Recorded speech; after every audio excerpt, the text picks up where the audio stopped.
کسانی کرنے والے اچھی طرح سے جانتے ہیں.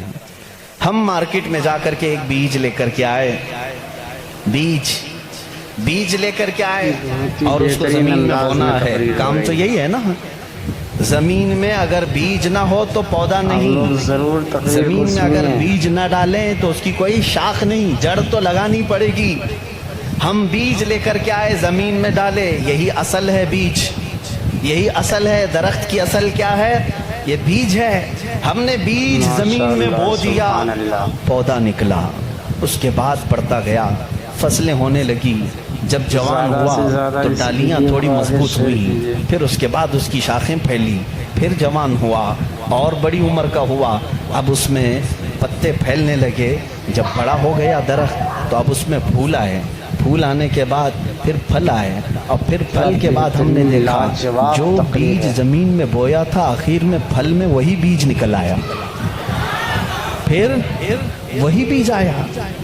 پھلی کو آپ کسی پھلی کے دانے کو زمین میں بوتے ہیں، اس کو بونے کے بعد جب پودا نکلتا ہے پھر اس سے شاخیں ہوتی ہیں.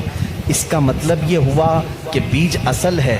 پودے کو اگانے کے لیے پتے بھی اسی بیج سے ہیں، پھول بھی اسی بیج سے ہیں، اور اس کی شاخ کی ساری ہریالی اسی بیج سے ہے.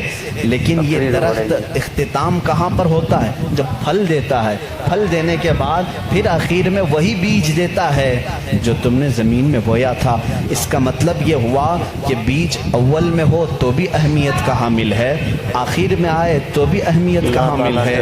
اسی طرح محمد عربی صلی اللہ تعالی علیہ وسلم کی ذات ہے کہ سارے انبیاء آدم علیہ السلام سے لے کر عیسیٰ علیہ السلام تک جو سلسلہ ہے یہ اسی بیج کے شاخیں ہیں. کوئی اس میں سے پھول ہے، کوئی اس میں سے ہریالی ہے، کوئی اس میں سے اس کی پتے ہیں، اور اخیر میں آنے والا وہی محمد رسول اللہ صلی اللہ تعالی علیہ وسلم جس کو اللہ نے شروع میں ہی رکھا تھا. وہ اصل کائنات ہے، مقصد کائنات ہے، کائنات کی وجہ اصل ہے.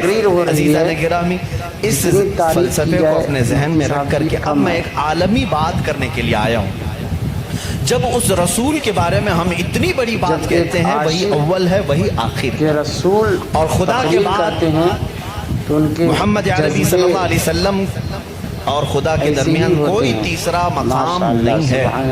اللہ رب العزت کے بعد دنیا میں اگر کوئی مقام ہے تو وہ صرف رسول پاک کا ہے. باقی سارے انبیاء اکرام علیہ السلام سب نبی ہیں، لیکن بعد محمد عربی صلی اللہ علیہ وسلم میرے آقا صلی اللہ علیہ وسلم کی فضیلت کے بعد ہی ہیں، وہ افضل الرسول ہیں. جب ہم اتنی بڑی بات کرتے ہیں تو کیا وہ رسول صرف مکہ والوں کے لیے آئے تھے؟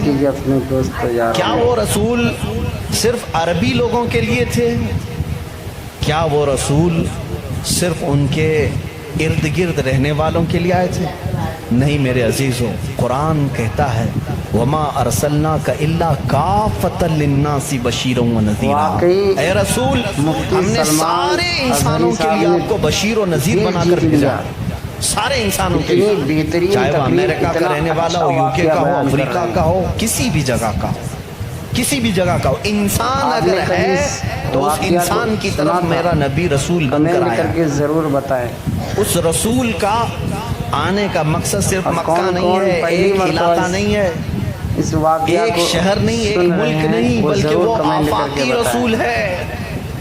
اس سے پہلے جتنے بھی رسول آئے اور ہمارا ان کو ان کی قوم کا رسول بنا کر بھیجا گیا. وما ارسلنا من رسول الا بلسان قومه. اللہ فرماتا ہے ہم نے جس رسول کو بھی بھیجا ہے ان کو اپنی قوم کی زبان کے ساتھ بھیجا، اور ایک خاندان کے لیے بھیجا، یا کبھی ایسا ہوا کہ ایک ملک کے لیے بھیجا، ایک گاؤں کے لیے بھیجا.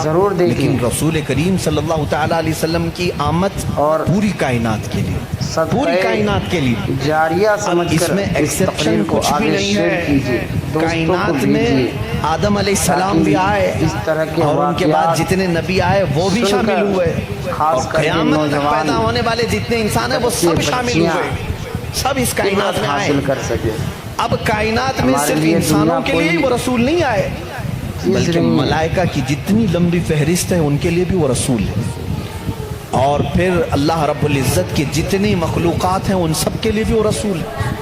ایک ذات ہے اتنی تکمیل پائی ہوئی، اتنی کامل، کہ اس کی تعریف بیان کرتے کرتے زبانیں سوکھ جائیں گی۔ ماشاءاللہ۔ میں اگر رسول کریم صلی اللہ تعالیٰ علیہ وسلم کی رسالت کس کس کے لیے ہے یہ ٹاپک لے کر چلوں، شاید پتہ نہیں کتنے سالوں لگ جائیں۔